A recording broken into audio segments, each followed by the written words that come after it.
Hi everyone and welcome. I'm Holly, the editor of International Airport Review. Thank you for joining us for this special LinkedIn Live conversation sponsored by NATS ahead of the International Airport Summit taking place in Berlin this November.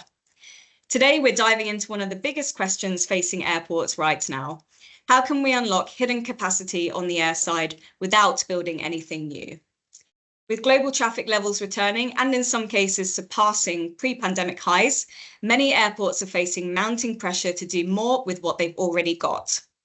Now, I'm thrilled to be joined by two expert voices who will feature in our fireside chat at the summit and will give us a taste of what they'll be covering at the event and why this topic is so critical right now.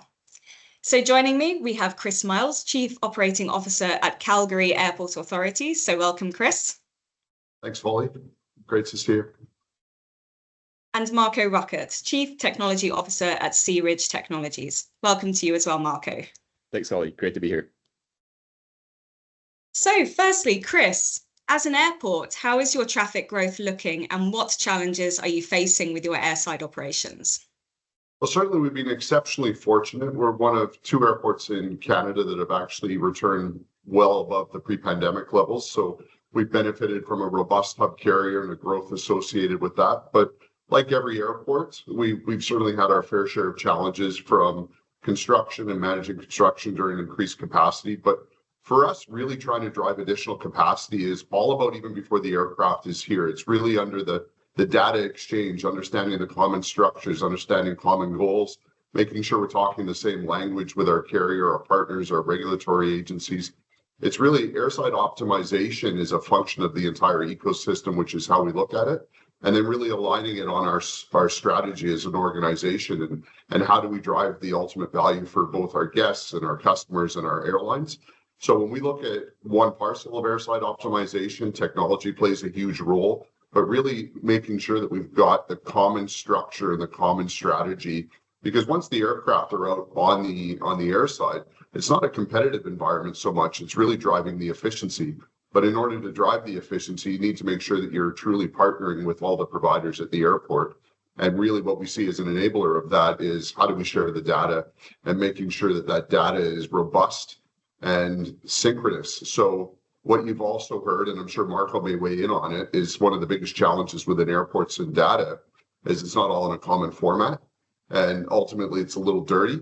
So we've got vast swaths of data here, but utilizing that is a sort of a journey in and of itself. So airside optimization is a function of the overall strategy, which then drives your on-time performance into the broader network of airports. Because as an airport operator, I'm incredibly vested in where the planes are going because they need to get there on time and then ultimately come back to me. So airports candidly work as an ecosystem, and this is just but part one of the entire ecosystem. So really happy to be talking about it. Yeah, and of course, as you say, airside, it involves so many moving parts. So where do you see, Chris, the greatest opportunities for streamlining the turnaround times, like you mentioned, or improving predictability? So really, again, it's all about data and repetitive data and understanding the patterns within that data. Certainly, one of the things that we always allude to is that you've got billion-dollar assets, you've got hundreds of $1 million of aircraft, and then you've got the humans that are interfacing with all these exceptionally technologically enabled machines. And so what we're looking at with the data is understanding where can we shave a minute or seconds off those turnaround processes, whether it's baggage, whether it's arrival processes into the gate, removing the congestion. And then even on the turnaround process, we go so far as taking a look at that time of the day, what is the main driver are we looking at? Do we gate for efficiency? So are we putting the planes at the furthest end of the terminals in order to actually drive that bank of aircraft off at the 0800 hour, for instance? But if we've got a quieter time, are we really gating around the passenger and guest experience, which reduces walking time? So again, from a turnaround perspective, we're looking at pretty much every touch point in that journey and then trying to understand, is there an opportunity to take 30 seconds off that particular piece? Because what we're providing to the airlines is ultimately the predictability as an airport. You want to be known as someone that you are actually operating to the flown or the filed schedule. And what we're looking for is to have that reputation as well as a partner that will provide that in all weather conditions. Certainly within Canada, where we get a lot of snow, we're looking to provide that resilience to the airline in their schedules. So we're constantly looking at that performance at the gate, understanding how our partners perform under those conditions, and then enabling through either innovation or technology opportunities to shape time. Fantastic. And Marco, I'm going to bring you in here. What are some of the invisible inefficiencies holding airports back when it comes to making the most out of their airside operations? Yeah, perfect. I mean, Chris couldn't have teed me up any better talking about the data, because that's certainly what I always like to talk about. Is for me, data is, there's two things. There's still silos of data, even between the major three stakeholders as we see it in airside operations. You have your NSP, the airport, and you have your airlines. Everybody has their own data system, their own enterprise architecture. There's not most of the time, there's not a common data model under the hood. And we talk to airports quite often of driving that from an enterprise architecture perspective. Because if you imagine, as Chris talked about turnaround, if you have a capability of even automatically detecting turnaround events, if you then feed that into a stand allocation system like Intelligent Stat Manager, and you don't have the data model correct, you can be missing certain things, and you could be not speaking the same language. You have to have, as an airport, huge integration costs on either side. So we always counsel our airport customers to really be in control of the data. We as a company are just a shepherd of the data, but the airport needs to own the data and needs to talk to all the vendors and say, look, I have an enterprise architecture, and when we're bringing in a new product, a new tool, a new machine, it needs to conform to that enterprise architecture so that the airport doesn't have to pay integration costs, customization costs over and over again, and be locked to a vendor for 15 years just because it can't change.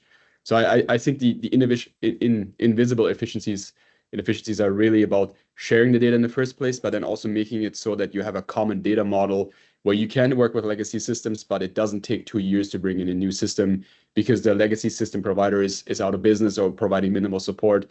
The airport really needs to be in control of the data. Absolutely. And there's been a lot of buzz around artificial intelligence and also predictive analytics, but where do you see the most practical near-term application of these tools in airport ops? Yeah, I mean, the reality is they're already in operation for many years. I mean, from detecting turnaround events, there's certainly enough companies now that do this besides the NATS group, that there's enough in the market now that it's a reality. We are automating turnaround processes. We're collecting that data. So there's a lot of visual capability that's coming in. But I think where I see the biggest benefit coming in the next 3 to 5 years is the what if scenarios and the explainability of, you have consultants go 6 months back in time and say, well, if I had one more taxiway or I had one more stand, I could have driven another movement. It's really about what can I do in the next 3 months and what can I do on the day of operation to ensure that I'm to schedule, because we all know it starts at 6 a.m. First flight comes in late, the plan goes out the door. But what can I then do tangibly to get back to plan? So if you imagine, your ChatGPT style assistant for any airport operator to say, I've run a couple scenarios and here's 3 options, and then you let the human expert make a choice which of these 3 options in the context that they are working can I choose without having to crunch all the data, because the human just doesn't have time. As Chris says, that the traffic is coming back. We're trying to upskill everybody and hire enough people, but we just don't have the capacity to do all this optimization on the fly. Yeah, I think it's bang on, Marco. Fundamentally, that's what we're looking at of AI and predictive tools, is really act as an enabler for the human behind to make that decision and take away some of the work that, while exceptionally value add, takes a long time to actually do in the traditional method. And AI allows us to fast track some of that. So those are some of the thoughts that we're really putting behind our push towards the implementation of various tools and processes and technology, is how do we actually enable a better decision? Not necessarily replace, but we want to enable a better decision. And that comes from having a swath of items that we can validate against, and then understand what the pro and con of that particular piece is. And Chris, do you have any results or stats that you can share from the implementation of these kind of technologies? So we've done trials around that turnaround technology where we manage and ultimately sort of timestamp the various movements around a turnaround. What that's had is there's an experience that you can provide to the guest, which gives a lot more visibility into baggage delivery.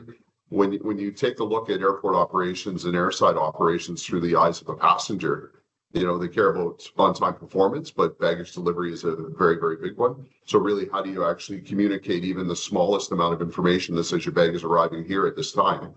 And what we find is that you have a much happier group of people coming through your terminal space in arguably what is at times a stressful environment for a lot of folks that are coming through the airport. And then when we look at other options within technology, even within the terminal, is how you gate the product, how do you gate the aircraft drives revenue. Not all flights going to the destination have the same revenue performance. So how do you work around that constraint? And what I look at airport operations is really, and even airside operations, how we gate the product is again around efficiency, guest experience, and then revenue generation. Airports are exceptionally expensive infrastructure assets, and there's a lot of pressure on costs, especially from airlines and regulators when they're looking at your cost base. And non-aeronautical revenue contributes significantly to that discussion and how we can offset some of those fixed costs. So the more that we actually can tailor our operation within the existing footprint and drive an additional percentage out of an existing customer, that's a huge benefit for us from predictive analytics and using the data, as Marco sort of referred to, and really enabling the teams. Here's 3 choices. This one has the best performance in this particular scenario. And that recommendation then gets implemented out of our operation centers. And I know that you've kind of touched on it a little bit before, but as this kind of technology becomes more central to decision making on the airside, how do you actually see the role of the human controllers and maybe operations teams evolving? I'll let you go first, Marco, and then I'll weigh in if you like. Sure. I mean, our experience is primarily with air traffic controllers, but also airport operators. And we always say what Chris mentions, we're not looking to replace, but what we're trying to do is really, I like to explain this in a systematic way, right? Do you want to make sure that your junior air traffic controller or airport operator can operate at the level of performance that your veteran can do that today? Because the passenger doesn't care who's in the tower, who's in the airport operations center. They just want to get their bag on time and they want to get their plane out on time.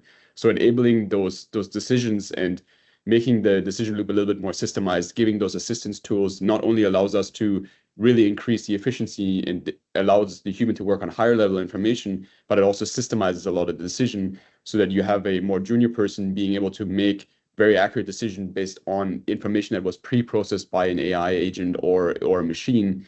It is even as much as if you have an Excel sheet to do your gate allocation, as Chris Standa talked on, that's a big problem for a lot of airports. If you do that with an Excel sheet, there's no safety mechanism. If you have a smart tool that says, hey, look, you're breaking your WestJet versus Air Canada SLA right now, do you not want to put Porter on the off pier? As you're doing the changes, it's a guardrail. It's really a safety net for the controller or the airport operator to make sure that we're delivering a high quality service. Yeah, I don't fully agree, Holly and Marco. As I've stated, it's an enabler. I would say it's almost a game changer when we take a look at how we onboard teams and new staff members into positions. And then really, again, the integration of technology just allows for better decisions. Better decisions give better results. And then there's some modeling and you can trial things.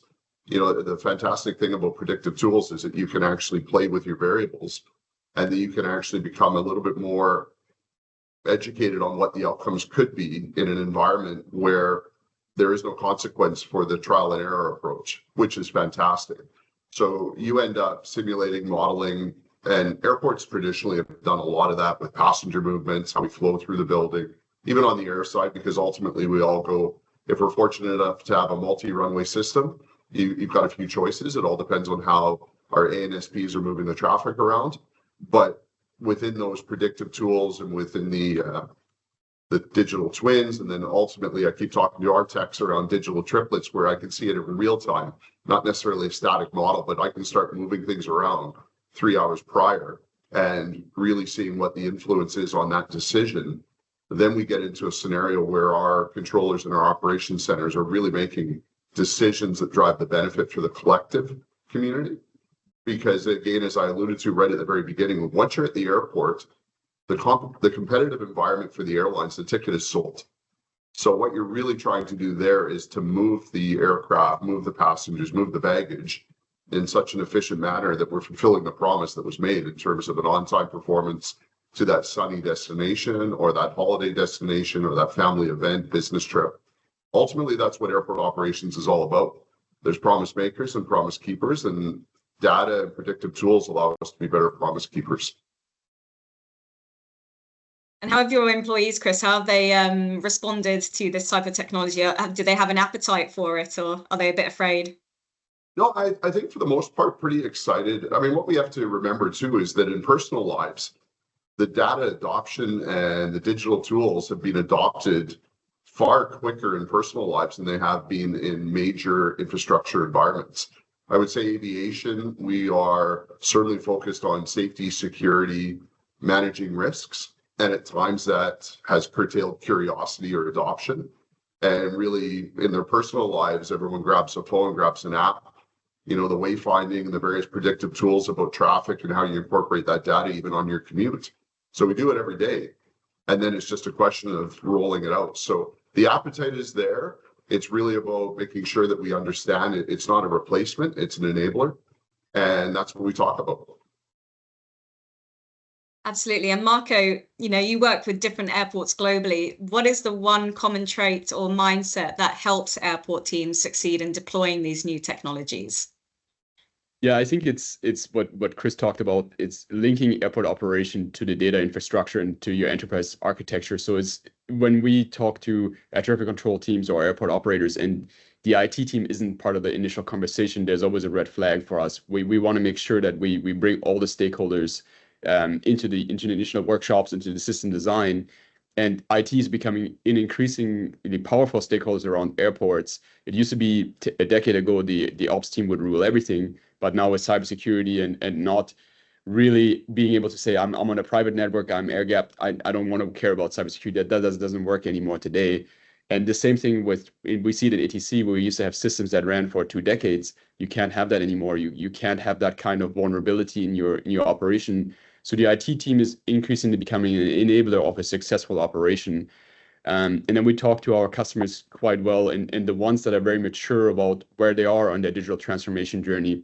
Everybody wants to do digital transformation, but not everybody has the capability of a Hong Kong to go right away to fully autonomous vehicles. So being honest about where you are on the journey, where do you want to be and where can you be in 5 years, and what are the outcomes you're even trying to do?